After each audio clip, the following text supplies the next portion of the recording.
Sri Aurobindo's Savitri, a legend and a symbol. Book 2, the Book of the Traveller of the Worlds. Canto 7, the Descent into Night. A mind absolved from life, made calm to know, a heart divorced from the blindness and the pang, the seal of tears, the bond of ignorance. He turned to find that wide world failure's cause.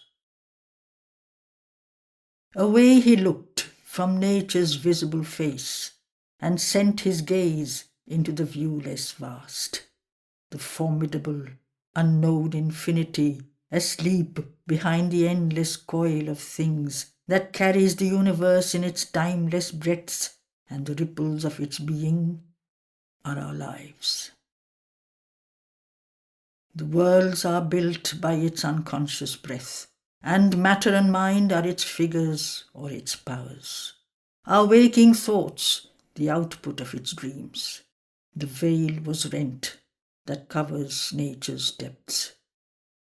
He saw the fount of the world's lasting pain and the mouth of the black pit of ignorance. The evil guarded at the roots of life raised up its head and looked into his eyes. On a dim bank where dies subjective space, from a stark ridge overlooking all that is, a tenebrous awakened nescience, her wide blank eyes wandering at time and form, stared at the inventions of the living void and the abyss whence our beginnings rose. Behind appeared a grey carved mask of night, watching the birth of all created things. A hidden presence, conscious of its force, a vague and lurking presence everywhere, a contrary doom that threatens all things made, a death figuring as the dark seed of life, seemed to engender and to slay the world. Then, from the sombre mystery of the gulfs, and from the hollow bosom of the mask, something crept forth that seemed a shapeless thought. A fatal influence upon creatures stole, whose lethal touch pursued the immortal spirit. On life was laid the haunting finger of death, and overcast with error, grief and pain, the soul's native will for truth and joy and light. A deformation coiled that claimed to be the being's very turn, nature's true drive. A hostile and perverting mind at work in every corner ensconced of conscious life, corrupted truth with her own formulas, interceptor of the listening of the soul, afflicting knowledge with the hue of doubt. It captured the oracles of the occult gods, effaced the signposts of life's pilgrimage, cancelled the firm rock edicts graved by time, and on the foundations of the cosmic law erected its bronze pylons of misrule. Even light and love by that cloaked danger spell turned from the brilliant nature of the gods to fallen angels and misleading sons, became themselves a danger and a charm, a perverse sweetness, heaven-born malefice. Its power could deform divinest things. A wind of sorrow breathed upon the world. All thought with falsehood was besieged, all act stamped with defect or with frustration sign, all high attempt with failure or vain success, but none could know the reason of his fall. The grey mask whispered, and though no sound was heard, yet in the ignorant heart a seed was sown that bore black fruit of suffering, death and bale. Out of the chill steppes of a bleak unseen, invisible, wearing the night's grey mask, arrived the shadowy, dreadful messengers, invaders from a dangerous world of power, ambassadors of evil's absolute. In silence, the inaudible voices spoke. Hands that none saw planted the fatal grain. No form was seen, yet a dire work was done. An iron decree, in crooked uncials written, imposed a law of sin and adverse fate. Life looked at him with changed and sombre eyes. Her beauty he saw, and the yearning heart in things that with a little happiness is content, answering to a small ray of truth or love. He saw her gold sunlight and her far blue sky, her green of leaves and hue and scent of flowers, and the charm of children, and the love of friends, and the beauty of women, and kindly hearts of men. But saw too the dreadful powers that drive her moods, and the anguish she has strewn upon her ways, fate waiting on the unseen steps of men, and her evil and sorrow, and the last gift of death. A breath of disillusion and decadence, corrupting watched for life's maturity, and made to rot the full grain of the soul. Progress became a purveyor of death, a world that clung to the law of a slain light, cherished the putrid corpses of dead truths, hailed twisted forms as things free, new and true. Beauty from ugliness and evil drank, feeling themselves guests at a banquet of the gods, and tasted corruption like a high-spiced food. The darkness settled on the heavy air. It hunted the bright smile from nature's lips, and slew the native confidence in her heart, and put fear's crooked look into her eyes.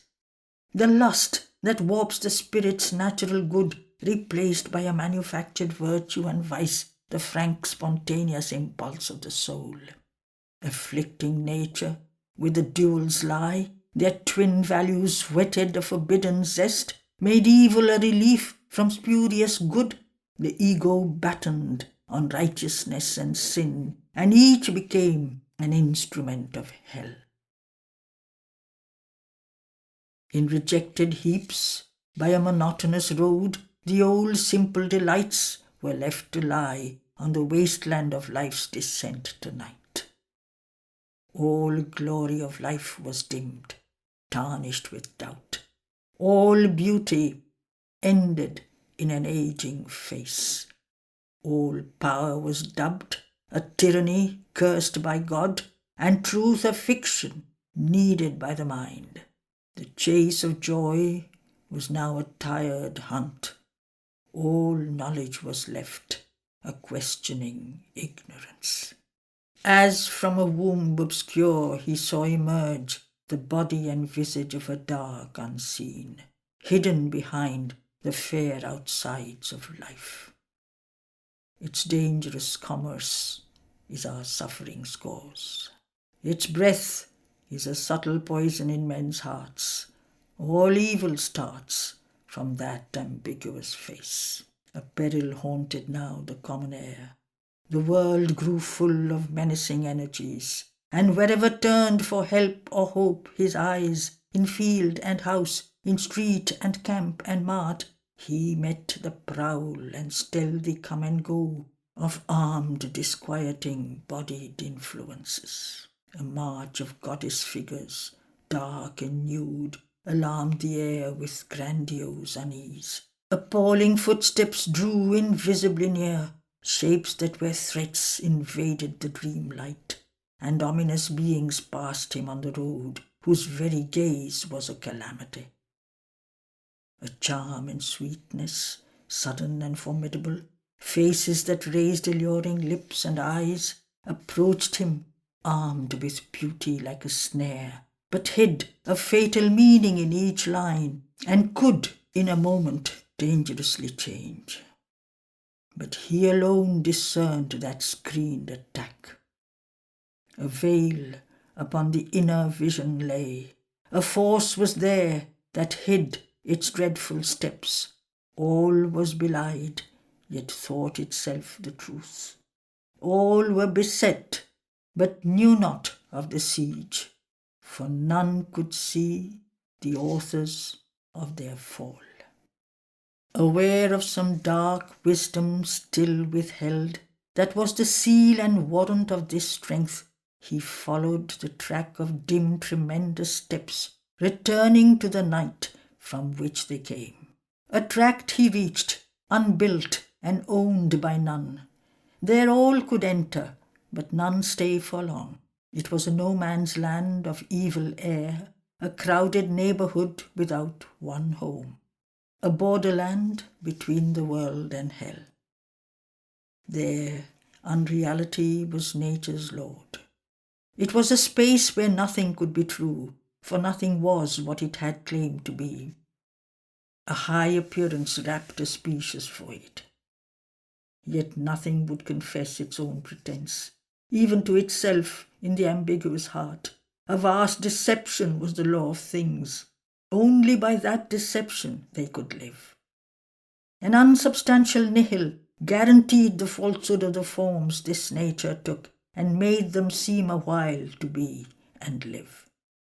A borrowed magic drew them from the void. They took a shape and stuff that was not theirs and showed a colour that they could not keep, mirrors to a phantasm of reality. Each rainbow brilliance was a splendid lie. A beauty unreal graced a glamour face.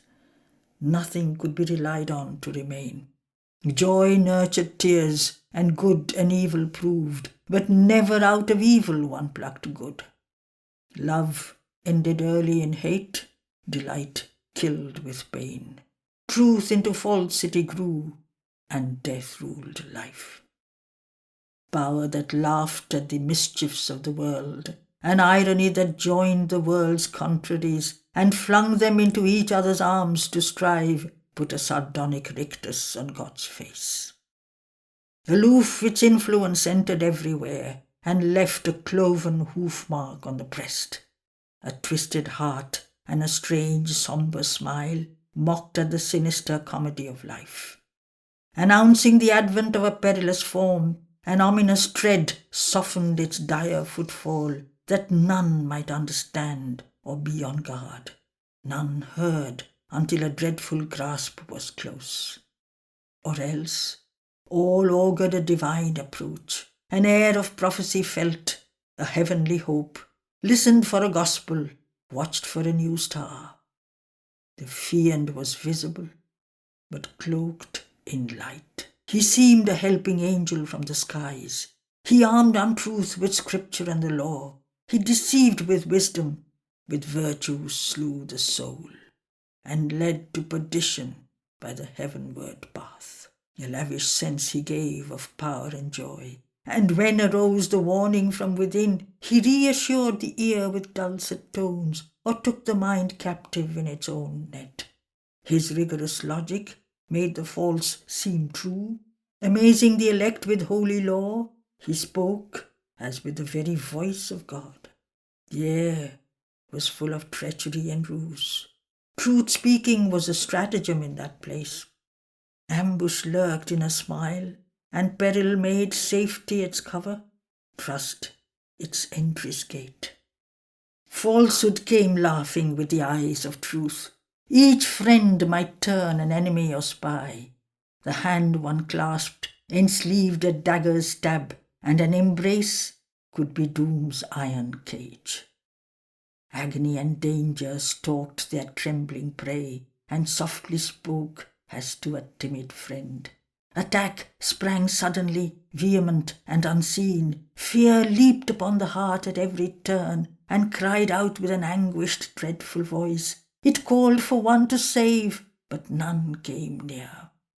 All warily walked, for death was ever close. Yet caution seemed a vain expense of care, for all that guarded proved a deadly net. And when, after long suspense, salvation came and brought a glad relief, disarming strength, it served as a smiling passage to worse fate. There was no truce, and no safe place to rest. One dared not slumber or put off one's arms. It was a world of battle and surprise. All who were there lived for themselves alone. All warred against all, but with a common hate turned on the mind that sought some higher good. Truth was exiled, lest she should dare to speak and hurt the heart of darkness with her light, or bring her pride of knowledge to blaspheme the settled anarchy of established things. Then the scene changed, but kept its dreadful core. Altering its form, the life remained the same. A capital was there without a state. It had no ruler, only groups that strove. He saw a city of ancient ignorance, founded upon a soil that knew not light. There each in his own darkness walked alone. Only they agreed to differ in evil's parts, to live in their own way, for their own selves, or to enforce a common lie and wrong. There, ego was lord upon his peacock seat, and falsehood sat by him, his mate and queen. The world turned to them, as heaven to truth and God. Injustice justified by firm decrees, the sovereign weights of errors legalized trade. But all the weights were false, and none the same. Ever she watched, with her balance and a sword, lest any sacrilegious word expose the sanctified formulas of her old misrule. In high professions wrapped, self-will walked wide, and license stalked, prating of order and right. There was no altar raised to liberty. True freedom was abhorred and hunted down. Harmony and tolerance nowhere could be seen. Each group proclaimed its dire and naked law. A frame of ethics knobbed with scriptural rules, or a theory passionately believed and praised, a table seemed of high heaven's sacred gold. A formal practice, mailed and iron-shod, gave to a rude and ruthless warrior kind, drawn from the savage bowels of the earth, a proud, stern poise of harsh nobility. A civic posture, rigid and formidable. But all their private acts belied the pose. Power and utility were their truth and right.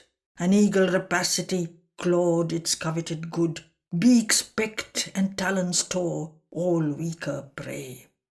In their sweet secrecy of pleasant sins, nature they obeyed, and not a moralist God. Inconscient traders in bundles of contraries, they did what in others they would persecute. When their eyes looked upon their fellows' vice, an indignation flamed, a virtuous wrath, oblivious of their own deep head offence, mob-like they stoned a neighbour caught in sin. A pragmatist judge within passed false decrees, posed worst iniquities on equity's base, reasoned ill actions just, sanctioned the scale of the merchant ego's interest and desire. Thus was a balance kept, the world could live. A zealot fervour pushed their ruthless cults, all faith not theirs bled, scourged as heresy. They questioned, captived, tortured, burnt or smote, and forced the soul to abandon right or die. Amid her clashing creeds and warring sects, religion sat upon a blood-stained throne.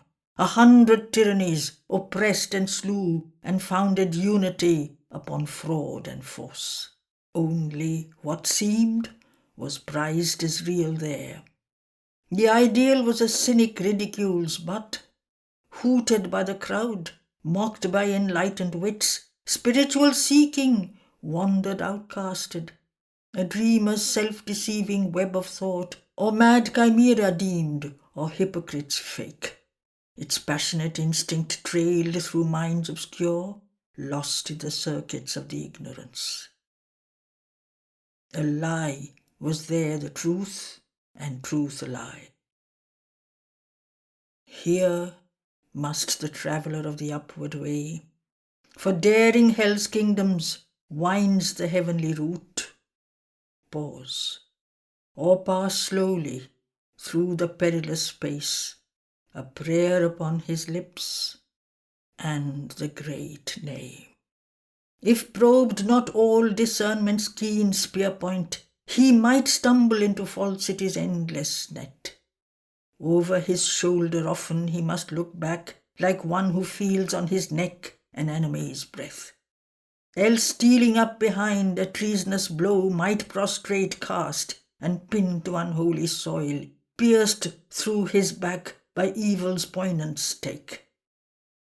So might one fall on the Eternal's road, forfeiting the spirit's lonely chance in time, and no news of him reach the waiting gods, marked missing in the register of souls, his name the index of a failing hope, the position of a dead remembered star.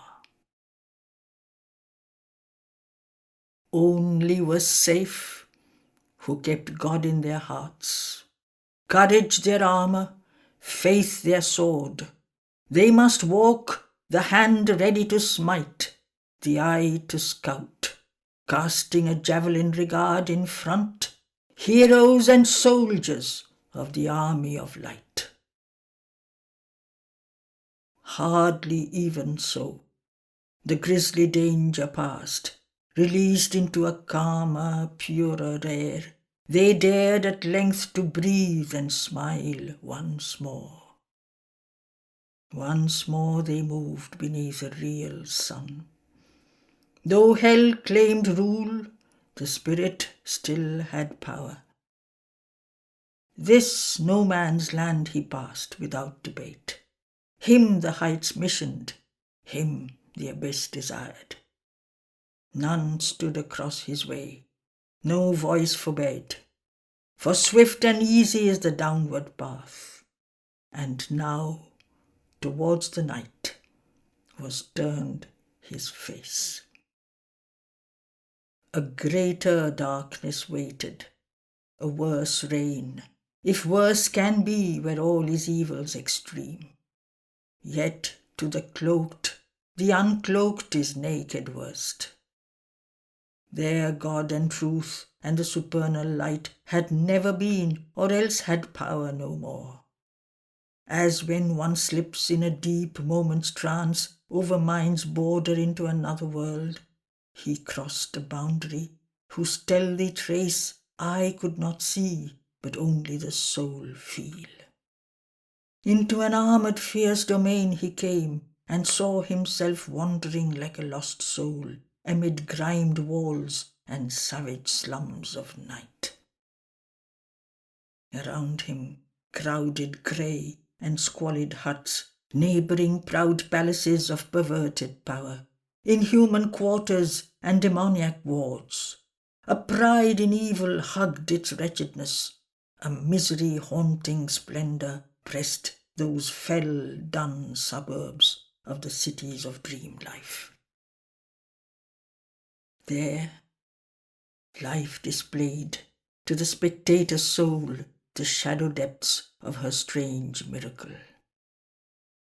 A strong and fallen goddess without hope, obscured, deformed by some dire Gorgon spell, as might a harlot empress in a bouge, nude, unashamed, exulting, she upraised her evil face of perilous beauty and charm, and drawing panic to a shuddering kiss twixt the magnificence of her fatal breasts, allured to their abyss, the spirits fall. Across his field of sight she multiplied, as on a scenic film or moving plate, the implacable splendour of her nightmare pomps.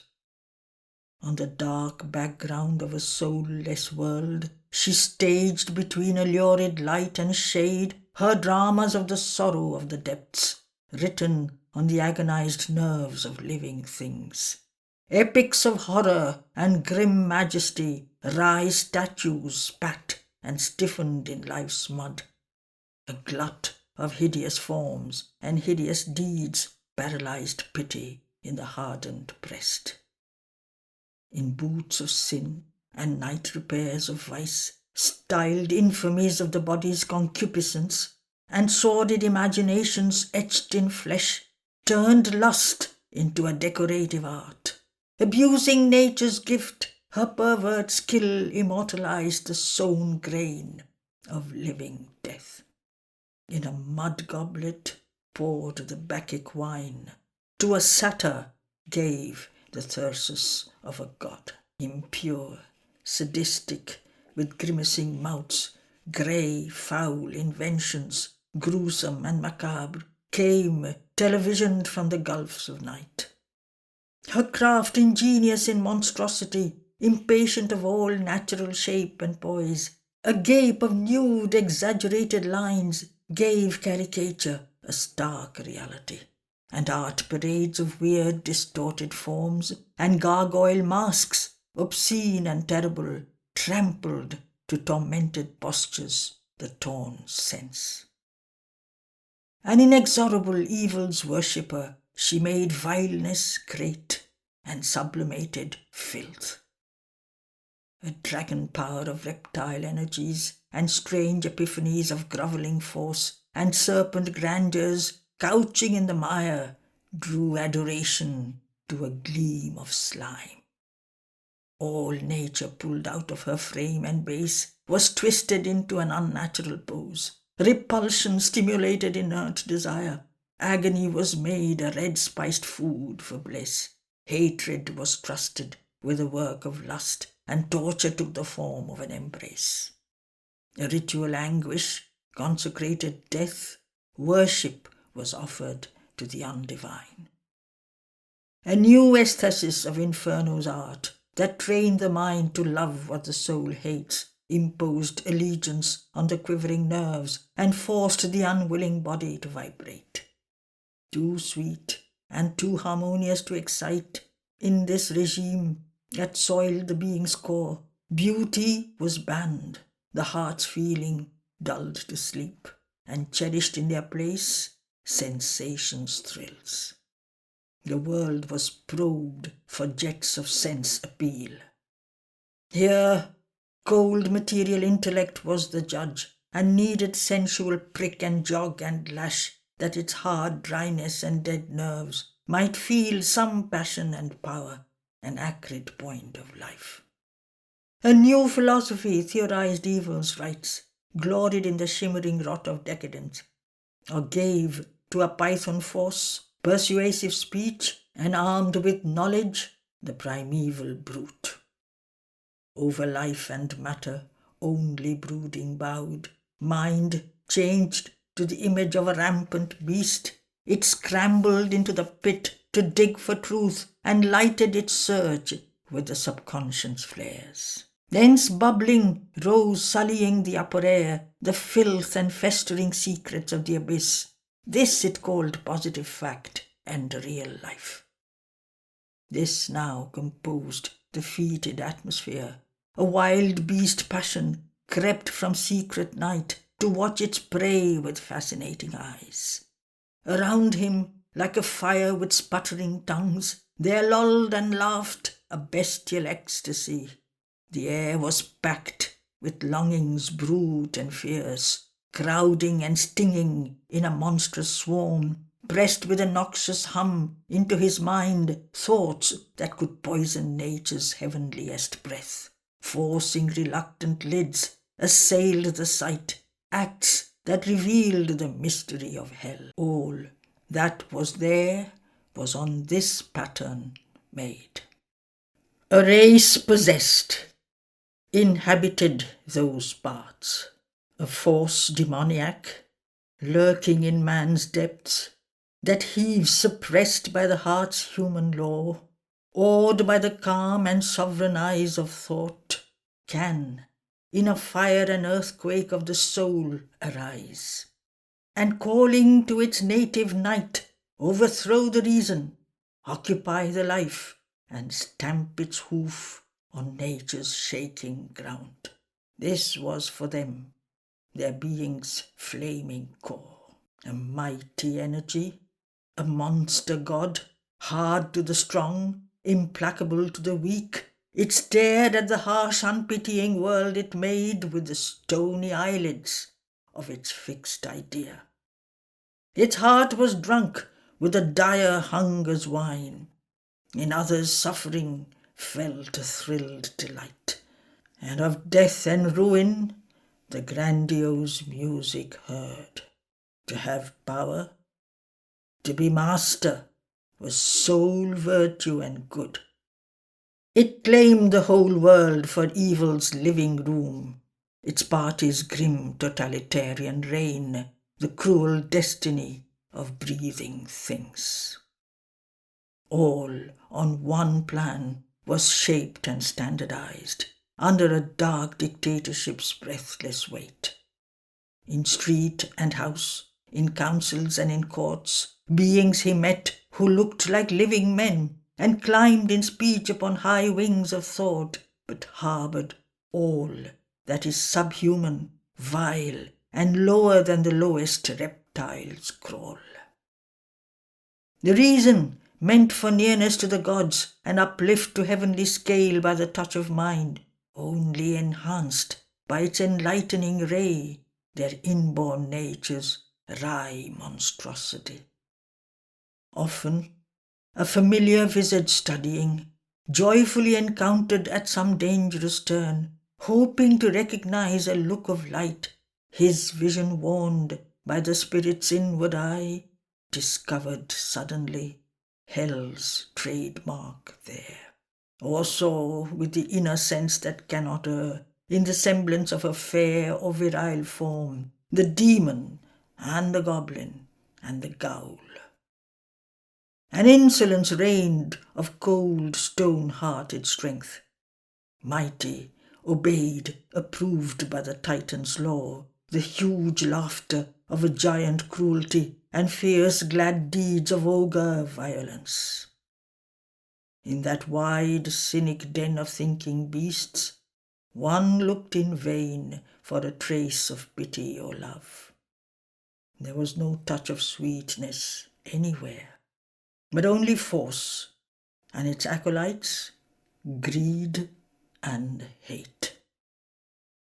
There was no help for suffering, none to save. None dared resist or speak a noble word.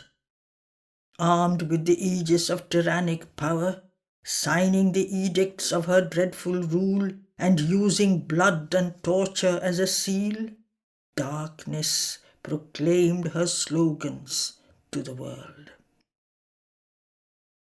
A servile, blinkered silence hushed the mind, or only it repeated lessons taught, while, mitred, holding the good shepherd's staff, falsehood, enthroned on awed and prostrate hearts the cults and creeds that organize living death and slay the soul on the altar of a lie. All were deceived or served their own deceit. Truth in that stifling atmosphere could not live. Their wretchedness believed in its own joy, and fear and weakness hugged their abject depths. All that is low and sordid-thoughted, base, all that is drab and poor and miserable, breathed in a lax content its natural air, and felt no yearning of divine release. Arrogant, jibing at more luminous states, the people of the gulfs despised the sun. A barriered autarky excluded light, fixed in its will to be its own grey self. It vaunted its norm unique and splendid type. It soothed its hunger with a plunderer's dream. Flaunting its cross of servitude like a crown, it clung to its dismal, harsh autonomy. A bull throat bellowed with its brazen tongue, its hard and shameless clamour filling space, and threatening all who dared to listen to truth, claimed the monopoly of the battered ear. A deafened acquiescence gave its vote, and braggart dogmas shouted in the night, kept for the fallen soul, once deemed a god, the pride of its abysmal absolute. A lone discoverer in these menacing realms, guarded like termite cities from the sun, oppressed mid crowd and tramp and noise and flare, passing from dusk to deeper dangerous dusk, he wrestled with powers that snatched from mind its light and smote from him their clinging influences. Soon he emerged in a dim, wall-less space, for now the peopled tracts were left behind. He walked between wide banks of failing eve. Around him grew a gaunt spiritual blank, a threatening waste, a sinister loneliness that left mind bare to an unseen assault, an empty page on which all that willed could write stark, monstrous messages without control. A travelling dot on downward roads of dusk, mid barren fields and barns and straggling huts, and a few crooked and phantasmal trees, he faced a sense of death and conscious void. But still a hostile life unseen was there, whose death-like boys resisting light and truth made living a bleak gap in nullity. He heard the grisly voices that deny, assailed by thoughts that swarmed like spectral hordes, a prey to the staring phantoms of the gloom, and terror approaching with its lethal mouth. Driven by a strange will, down, ever down, the sky above, a communique of doom, he strove to shield his spirit from despair, but felt the horror of the growing night, and the abyss rising to claim his soul. Then seized the abodes of creatures and their forms, and solitude wrapped him in its voiceless folds. All vanished suddenly, like a thought expunged. His spirit became an empty listening gulf, void of the dead illusion of a world. Nothing was left, not even an evil face. He was alone with the grey python night, a dense and nameless nothing, conscious, mute, which seemed alive, but without body or mind, lusted all beings to annihilate, that it might be forever nude and sole. As in a shapeless beast's intangible jaws, gripped, strangled by that lusting, viscous blot, attracted to some black and giant mouth and swallowing throat and a huge belly of doom, his being from its own vision disappeared, drawn towards depths that hungered for its fall. A formless void oppressed his struggling brain, a darkness grim and cold benumbed his flesh, a whispered grey suggestion chilled his heart. Hailed by a serpent force from its warm home and dragged to extinction in bleak vacancy, life clung to its seat with cords of gasping breath. Lapped was his body by a tenebrous tongue. Existence, smothered, travailed to survive. Hope, strangled, perished in his empty soul. Belief and memory, abolished, died, and all that helps the spirit in its course. There crawled through every tense and aching nerve, leaving behind its poignant quaking trail, a nameless and unutterable fear. As a sea nears a victim bound and still, the approach alarmed his mind, forever dumb, of an implacable eternity of pain, inhuman and intolerable. This he must bear. His hope of heaven estranged, he must ever exist without extinction's peace, in a slow suffering time and tortured space, an anguished nothingness, his endless state. A lifeless vacancy was now his breast, and in the place where once was luminous thought, only remained, like a pale motionless ghost, an incapacity for faith and hope, and the dread conviction of a vanquished soul, immortal still, but with its Godhead lost. Self lost, and God, and touch of happier worlds. But he endured, stilled the vain terror, bore the smothering coils of agony and affright. Then peace returned, and the soul's sovereign gaze. To the blank horror a calm light replied, immutable, undying, and unborn, mighty and mute, the Godhead in him woke, and faced the pain and danger of the world. He mastered the tides of nature with a look. He met with his bare spirit naked hell. End of Canto 7.